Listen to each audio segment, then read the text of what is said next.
We welcome you to another live edition of the Sports Box, brought to you by our friends at CrowdPlay.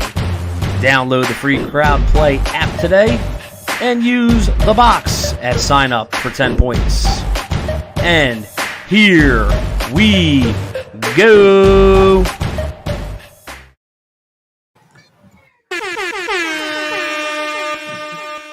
We have breaking news here on the Sports Box.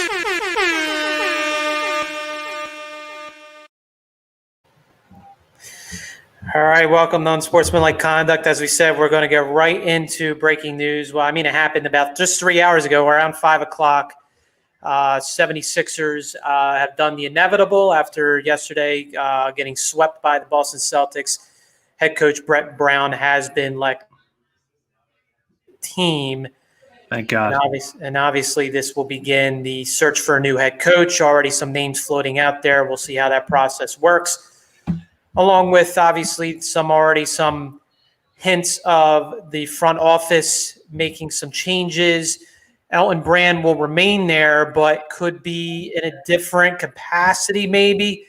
We will see. So your initial thoughts, Mike, as we get right into it. Obviously, I'm Paul Macrie alongside Mike Velardi here with our news of the day, obviously clearly here with 76ers head coach Brett Brown getting fired.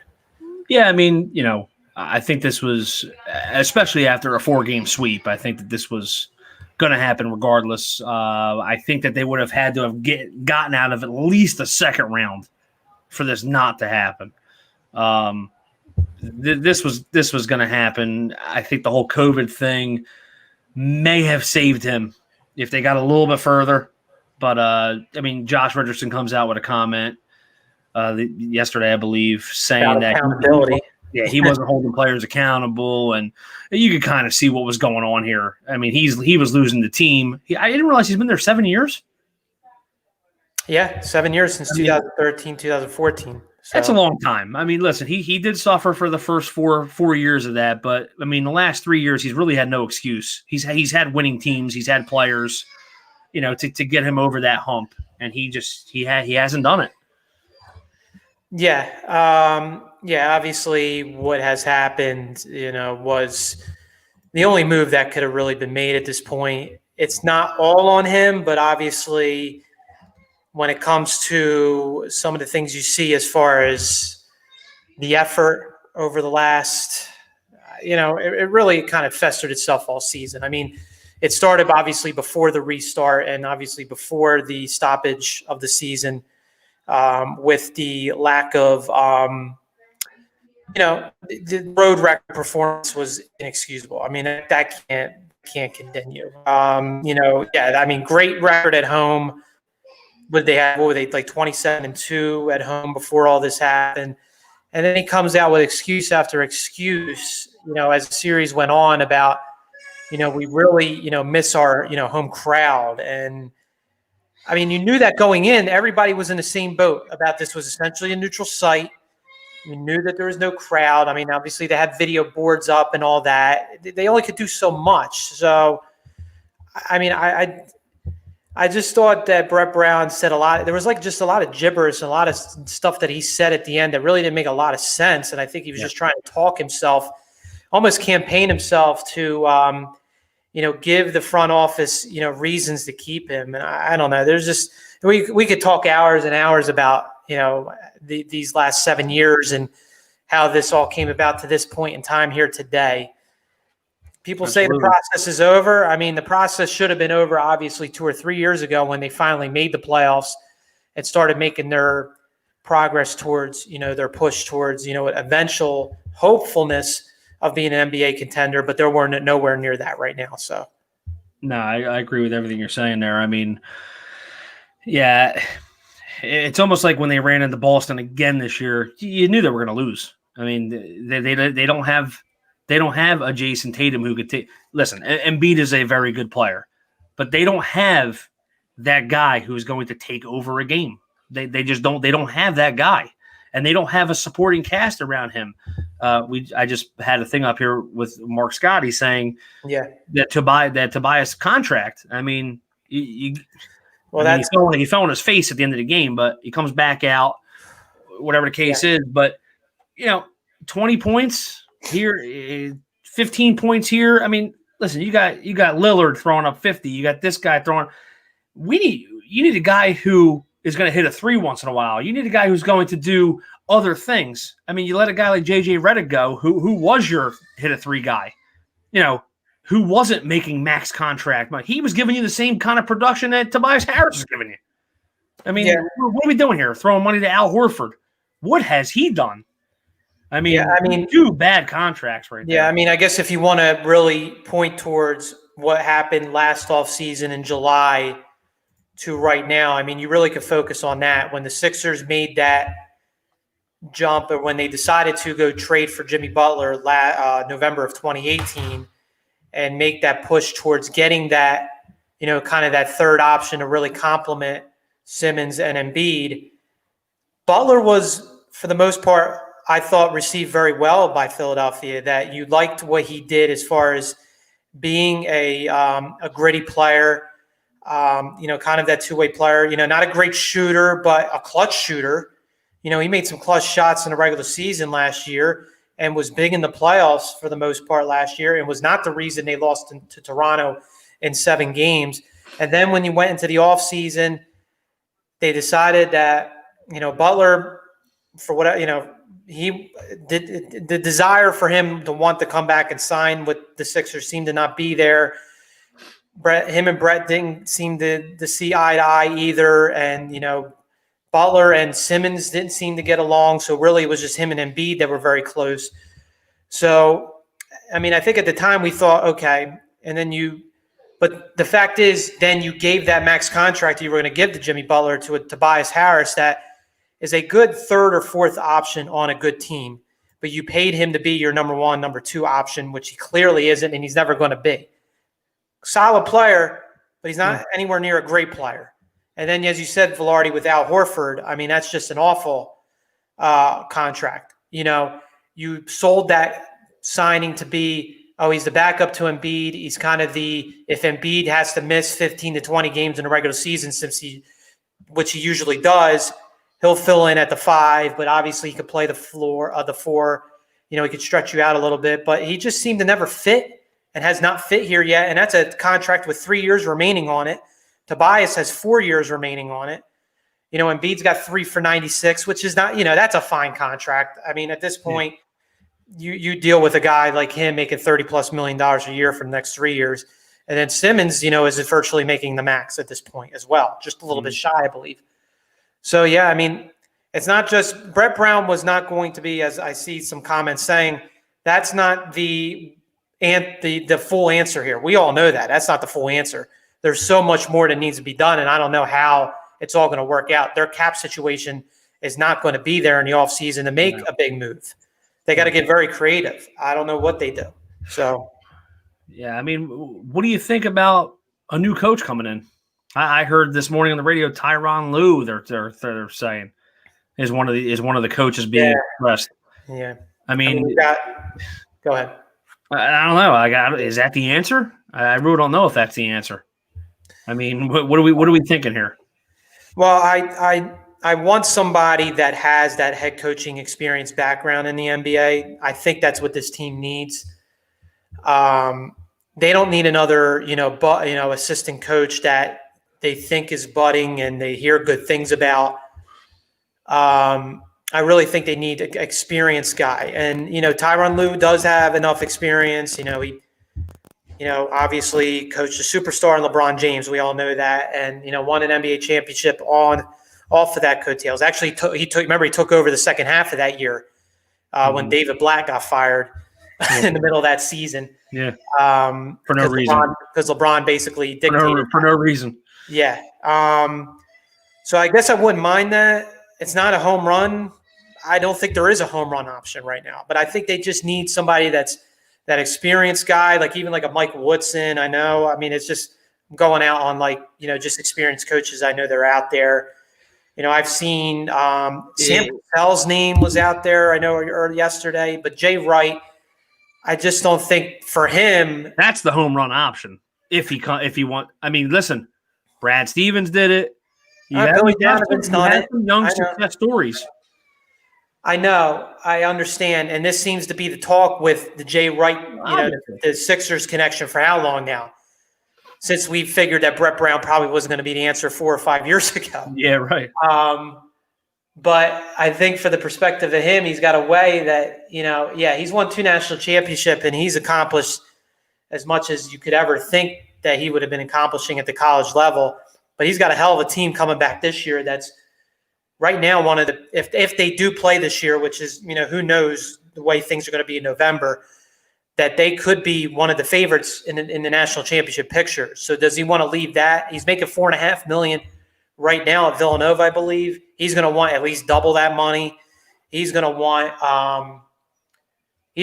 a contract that he's going to want to be the highest paid NBA coach. And knowing this owner and this ownership, I don't think they will. I don't think they will fork that kind of money out for a head coach either. I don't think Josh Harris would do it. I mean, I could be wrong, but they just give it to useless players that they're gonna, Listen, you think Elton Brand's on the chopping block? What's that? You think Elton Brand's on the chopping block too? He's going to stay in some type of capacity. I don't know. Really, right now, ideally, you would want another GM in here. Would they have done it both today, though, or no? No. I mean, they basically, the way they worded everything was he's here, but they didn't say that. They didn't give him like the ringing endorsement that he's going to remain the general manager in what he was doing this year, that it could be in some type of other role. I mean, listen, he didn't have the experience coming in here. Nobody else wanted this job because he wasn't able to, that whoever would have been that other experienced GM that had the opportunity, that wanted the job, wasn't going to be able to handpick the supporting front office people. And if they wanted to change the scouting department, whatever else was going to be involved. Yeah, I mean, it's going to be interesting next couple of weeks. I mean, obviously they got this firing right out of the way. I thought they were going to wait a couple of days to do it, but I guess they pretty much had in their mind, probably last week when this series looked like they had no chance of winning it, that they were just going to make the decision to do it. So I guess it's better to do it now than wait a couple of days. So yeah, I agree. So yeah, I mean, we'll see what happens. Obviously, as we said, in the weeks ahead. And the NBA playoffs obviously continuing. We'll get back into the NBA playoffs as a whole later on in the show. Also want to get into obviously right now what is currently going on in the NHL playoffs. Philadelphia Flyers, as we see on the banner here, down 1-0 going here early in the second period. First period they got dominated, and if it wasn't for Carter Hart This game could be at least 3, maybe 4-0 right now. I mean, he's played pretty well in that so far. So, but it's kind of left off, picking up where they left off in the last series, where Montreal gave them all they could handle. And obviously Montreal didn't have the talent that the Flyers had, but they made them work for every single inch on that ice in that series. That was a hard-fought 6 games. So I wonder if the Flyers were going to have their legs coming into this for game 1, only 2 days off. And so far, it didn't look like that in the first period. Yeah, I don't have a TV in front of me, so I'm not watching it. So I'm going to rely on you to see what's going on here. But yeah, I mean, listen, let's see what they have, because they haven't put up much offense. They had a couple 1-0, 2-0 wins, and their power play hasn't been great. So let's see what happens here. Hopefully, they can sneak one out here, but we'll see. I'm not going to give up on them yet in this game, but listen, they're the 1 seed for a reason. Listen, the Islanders, Melrose, a couple people picked the Islanders to win this series. They're a tough team right now. They're playing well. Yeah, even Keith Jones said I think he said Flyers in 7 today. I think Al Morgani said Flyers in 7. So even like the local Philadelphia people knew that this was going to be a war. Oh yeah. I'm wondering why. I mean, I'll admit I didn't watch especially early on in the regular season. I don't really watch too much NHL, but I was wondering why. I'm just looking the way the Islanders have played so far in these playoffs. I don't know how they were 35, 33, and 10 or whatever in the regular season before this restart, because they're a totally different team right now since the restart. Yeah. I mean, they beat the Panthers in 4 in that best-of-5 qualifying series, and then they beat the Capitals. They dominated pretty much the Capitals in that series. So, I mean, that's – yeah. I mean, you have that Matthew Barzal, who's playing tremendously right now, Anthony Beauvillier. Those are your 2 really good players. Andy Green in the first period, the former Devil, has dominated. I think he blocked 4 or 5 shots, and he scored the goal from the point in that first period. So, I mean, listen, they obviously have the experienced head coach in Barry Trotz, who won a cup with the Capitals, and this is his 2nd year now in New York. By the way, the second year head coach of the Capitals, they got bounced in the first round 2 years in a row. He was just fired, by the way. Mm-hmm. So how about that? Wow, yeah, amazing, right? You made the playoffs 2 years in a row. What happened where they couldn't agree after a cup? Couldn't agree to sign their head coach? Yeah. I don't know. How bad's it got to be there? I don't know. Yeah, but I mean, this is going to be a long series. I mean, I looked at the odds coming in this series, the series line. The Flyers are just a slight favorite. Everything dictated to the Islanders, the way they've played so far, continue with that momentum. And the Flyers did play well in those 3 round-robin games.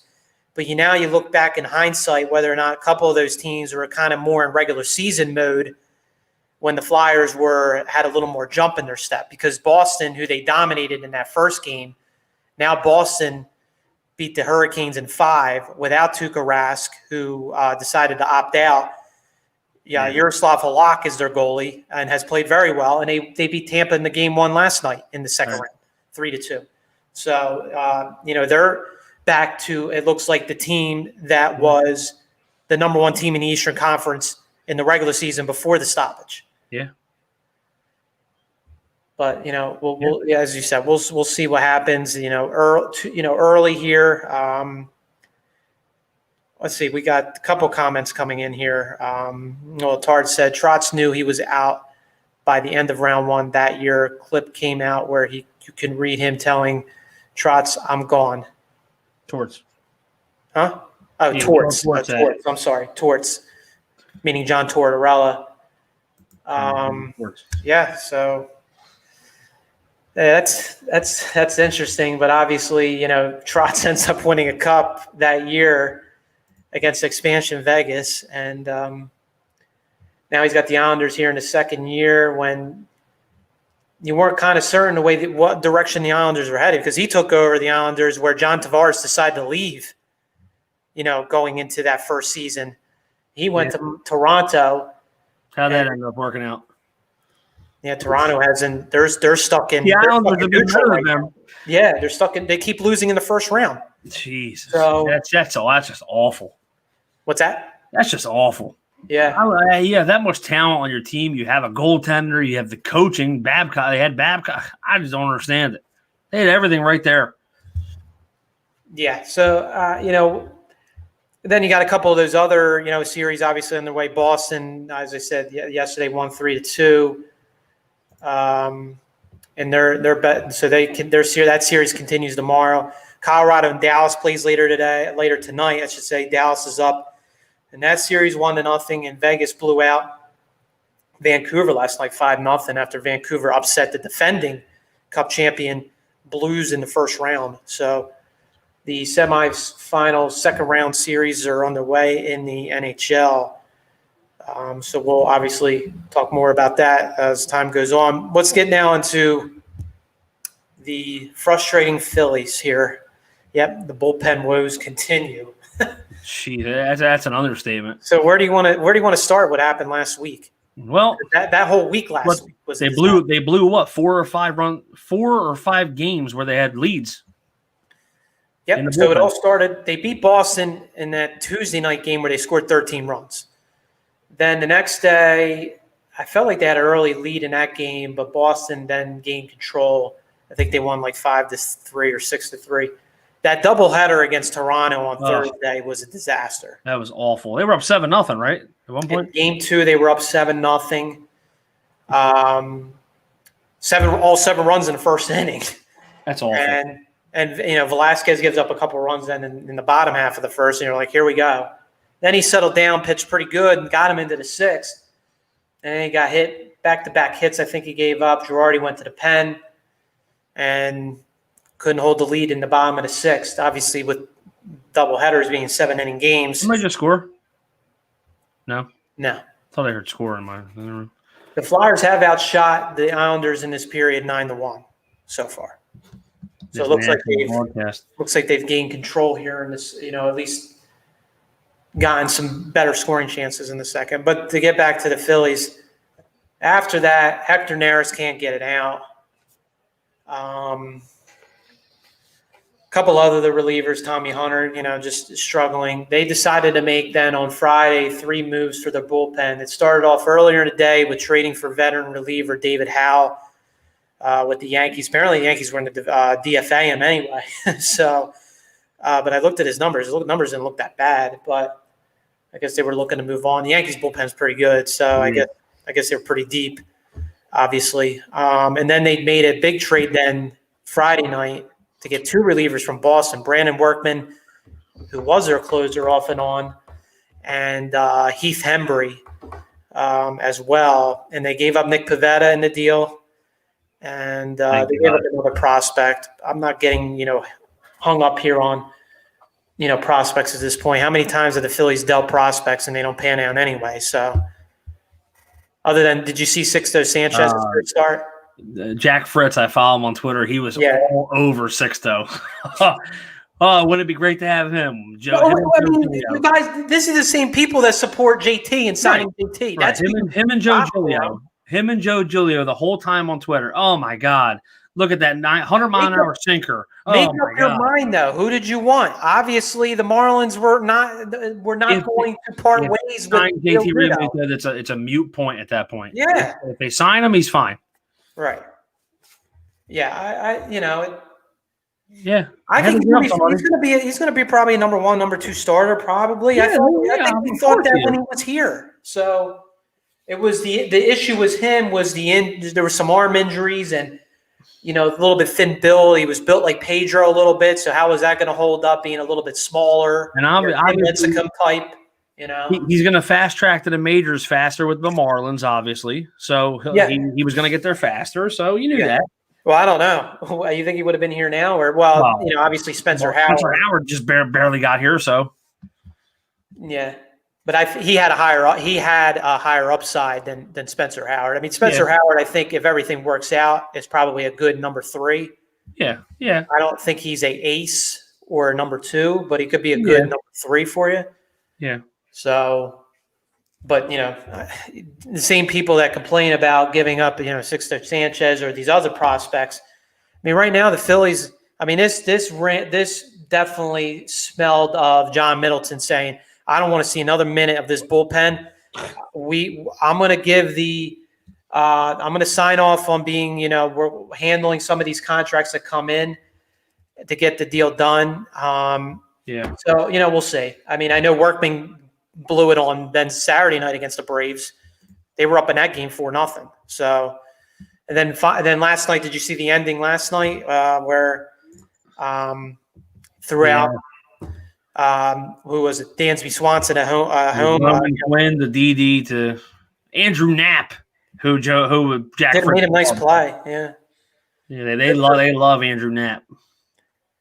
Not playing bad this year. I mean, he's a backup. He's a backup. You don't want him to be your starter, but I think for being JT Realmuto's backup, I think you gladly take at this point. The problem was when he was the backup or splitting time with Jorge Alfaro, it didn't work out because he was exposed because he had to play more. Yep. When you have a JT Realmuto who, at most you're going to play once a week, start once a week for him, right? Then it's fine. So I have no problem with Andrew Knapp as a once a week starting catcher, not like, 3 or 4 times like he was, 2 years ago. Right. So, yeah, we'll see what happens. What you posted something John Suggs was saying. I'm looking at it. He's clapping himself on the back already. Maybe a little too early. I think I was one of the few that said Padres would go further than Dodgers. Before season, everyone said Dodgers and Yankees. Well, Dodgers do have the best record in the majors, right? The National League. They were the first to 20 wins, I know. So, I mean, listen, if the Dodgers are going to hit the ball, they still have Kershaw. They still have a decent pitching staff. Dustin May. They still got some young kids they're throwing out there. They're going to be there at the end. But the Padres do look very good. I mean, can they sustain it, though? Can they sustain what they're doing right now? Yeah, I mean, you got Fernando Tatis playing an MVP level right now. Machado looks fantastic, too. Machado's having a much better season than his first year in San Diego. Will Myers. I mean, this was a team that built their, kudos to their scouting department for building a very nice farm system. And you got some younger guys really panning out. Chris Paddock, the starting pitcher. I know they're closers on the DL right now, or on the injured list. Kirby Yates. Yeah, Kirby Yates is on the because I have him. So because about 6 or 7 guys are on the IL for me. But I mean, that's going to be an interesting race. And the Rockies have petered out a little bit now. That was a team that I think we originally thought, with that offense, might stick around for 60 games, but they're back to 500, I believe. Yep. So it could be Padres and Dodgers maybe in the West. Well, Padres at the very least, I think, get a wild card at this point. They'll make the playoffs in this expanded system. Yeah. It's just a matter of if they're going to be the second place team or they're going to be one of the other wild cards. And then John Suggs also saying White Sox, in my opinion, going to be nasty in 1 to 2 years. Very young team with lots of talent. Oh, certainly. They look good right now. They do. Luis Robert. I saw the first game of that series against the Cubs. They beat them up pretty good in that first game on Friday. Would they score?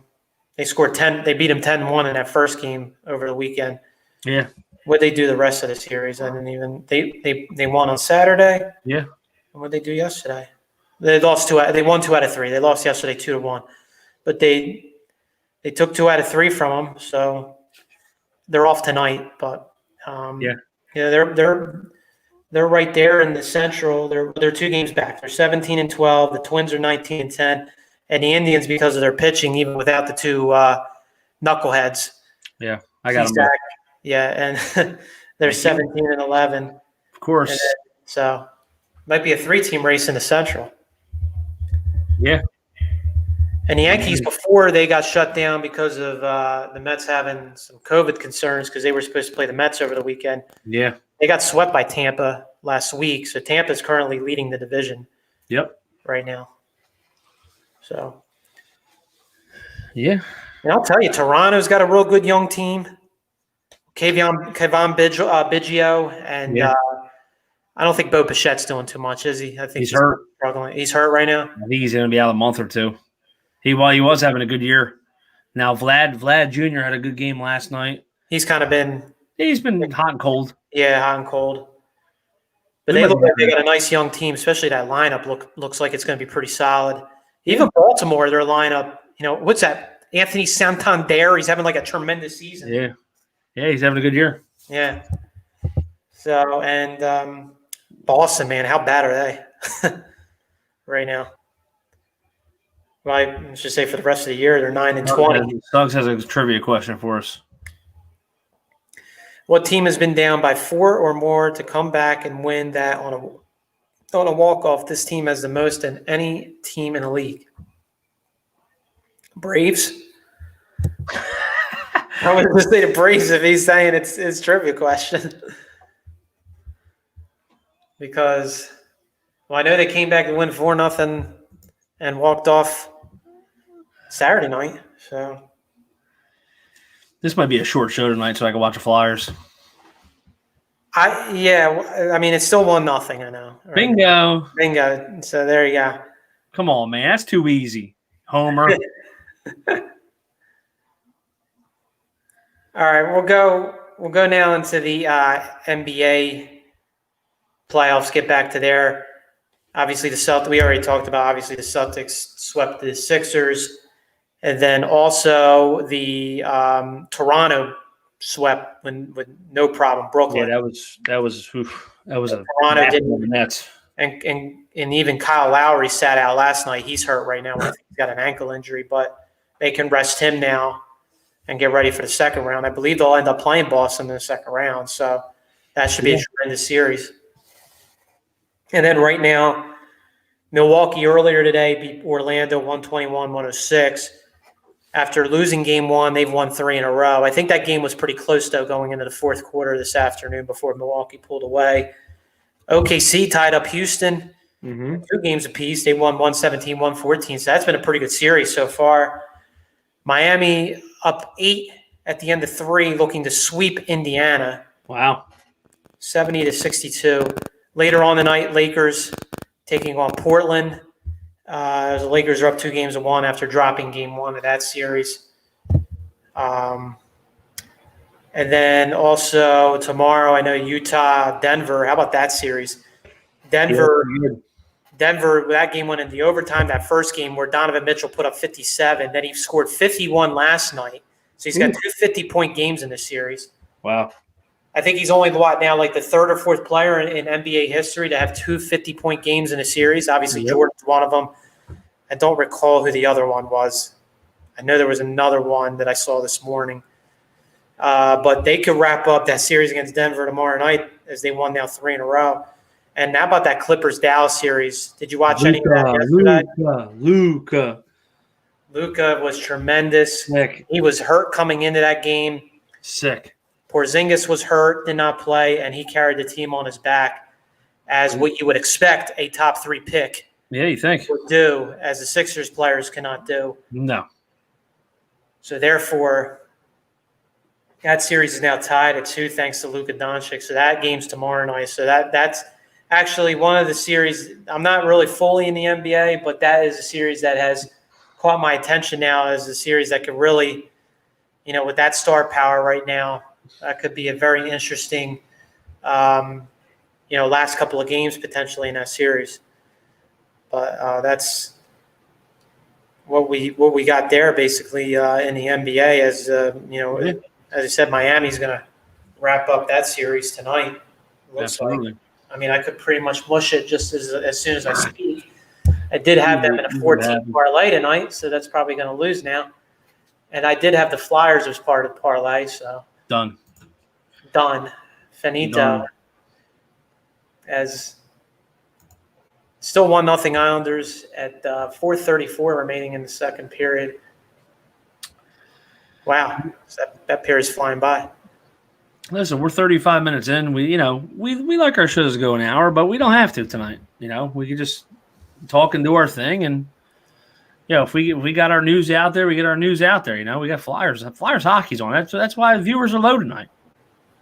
Yeah. You're probably right.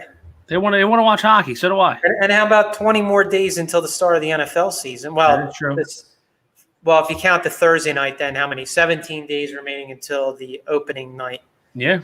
Where Kansas City announced actually there's going to be 22% capacity, so they are going to have some seating capacity as they'll open up the season against the Houston Texans. Yeah, they didn't want no Super Bowl crowd with no crowd, I guess you could say. The Eagles have not announced yet. What do you think they do? I thought they were definitely not doing it.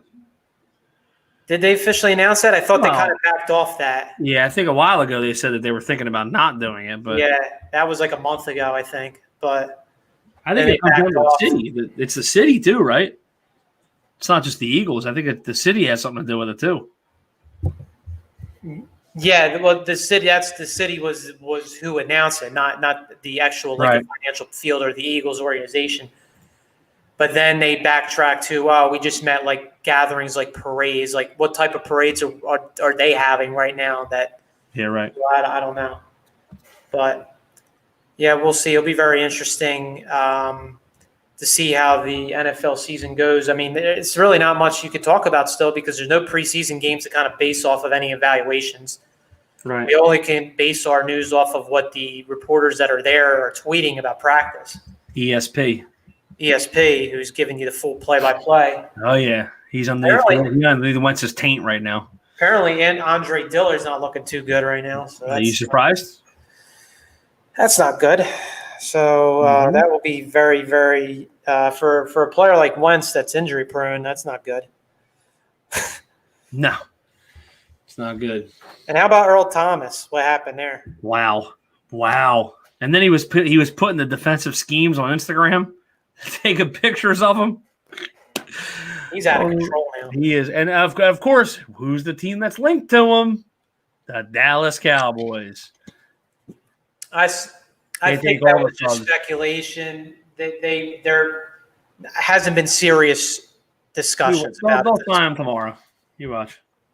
Dallas is the better team than I've been saying compared to the Eagles without him. So right now, I mean, I know Brian Attard will go on his show and say that Dak Prescott's still the quarterback of that team, and there it is. But yeah, they got a heck of a team right there. So yeah. And I think we'll go lastly here with the college football rankings that came out today. Oh. Well, they ranked every team, even the Big Ten, and the Pac-12 teams that are obviously clearly not playing. So what are your thoughts on Notre Dame being 10? Who's number 1? Clemson, as they should be.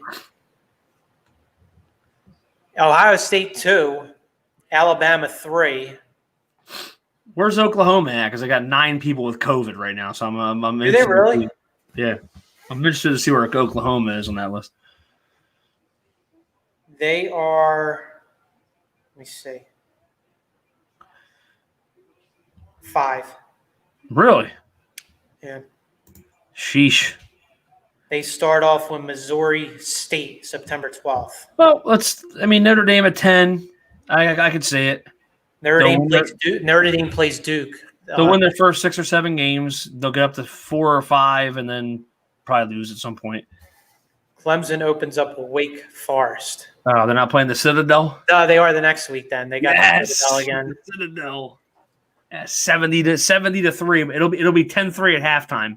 They love playing the Citadel. Then they'll win 70-3 after the 10-3 at halftime. Then they're off the next week. Then they play Virginia. That's the team they played in the ACC title game last year, but I don't know how good they're going to be. Quite a title game. Miami. Terrible. At home. At Georgia Tech. We already went over that twice, but go ahead. Syracuse home. I don't think we went over the schedule yet. No, I just looked at a dry run of it. Boston College home. At Notre Dame, still the Saturday, November 7th, what it was originally scheduled for, so that didn't change the date. It's your break. It's good. I would love to go to that game. Oof. There's not going to be anybody allowed. No. So, at Florida If they State. have a season. If there was even a season by then. Yeah. And they extended the season all the way to the first week of December, so I don't know. Yeah. I don't know how you could do a college football playoff without four conferences. Big Ten's kind of important. So yeah, the 4 conferences are not going to be able to be there. That so. All right. Yeah, John Suggs did make a good point before we wrap up. North Dakota State, that big time quarterback they have, they're actually going to play just one game next year. They scheduled one game just for him to showcase. All right. So I like it. All right, well, let's give a shout out to our crowd play because we haven't. Crowd play. And also the sponsors who we didn't shout out in the beginning. So go ahead. Give a shout out to Crowd Play. It is our sponsor for our show, Unsportsmanlike Conduct show. It's an app on the Google Play and the Apple App Store. We will show you a little video that we have here. It's a little, kind of like a little teaser video for you. We have a couple of us have played the app. And it's a pretty cool thing. It's a virtual sports app. You could use our code THEBOX at sign up, and you'll get a free 10 points, I believe. But here's that thing. Check it out.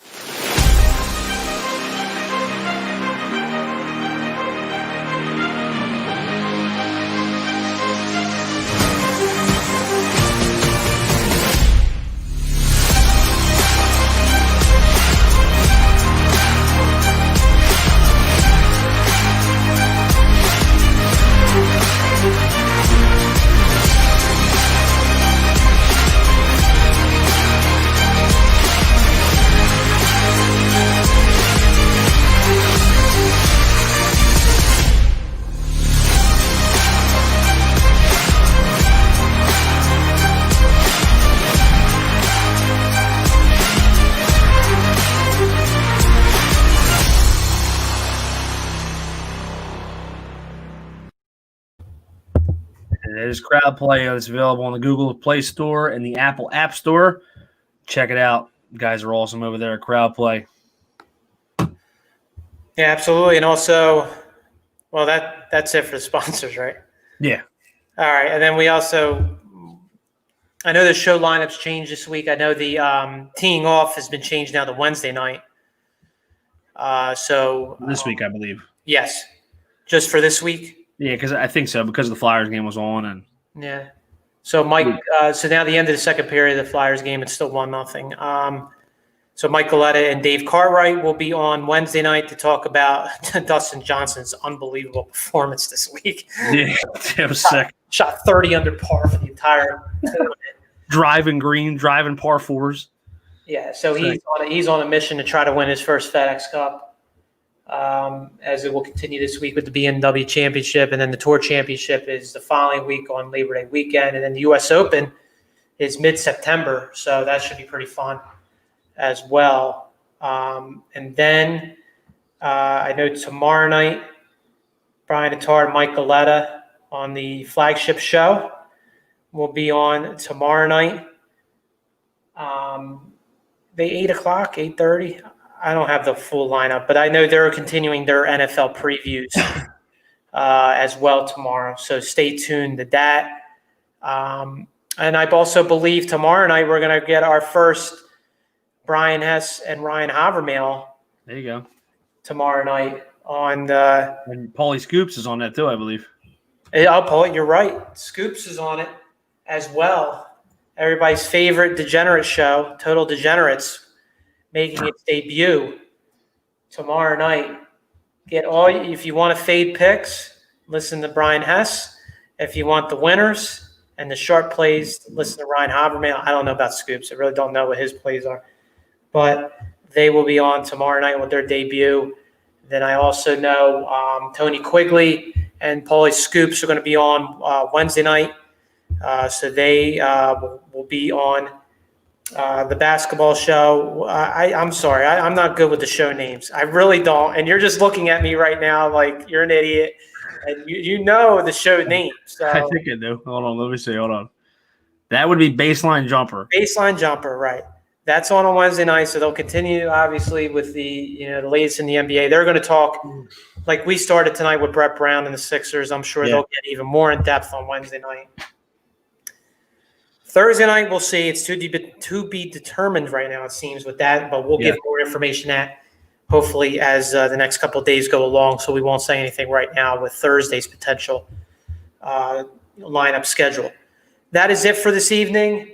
For Unsportsmanlike Conduct, I'm Paul Macrie. Once again, with Mike Velardi. We will see you next week. Have a good night and enjoy the third period.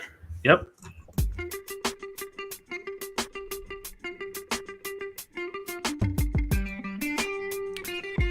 Thank you for watching the Sports Box. Follow us on Facebook at Sports Box Show, Twitter at Sports Box Show, Instagram at The Sports Box Show. Find us on YouTube and join Outside the Box, our Facebook sports discussion group. The Sports Box is brought to you by our friends at CrowdPlay. Download the free CrowdPlay app today and use promo code THEBOX at sign up for 10 points. See you next time.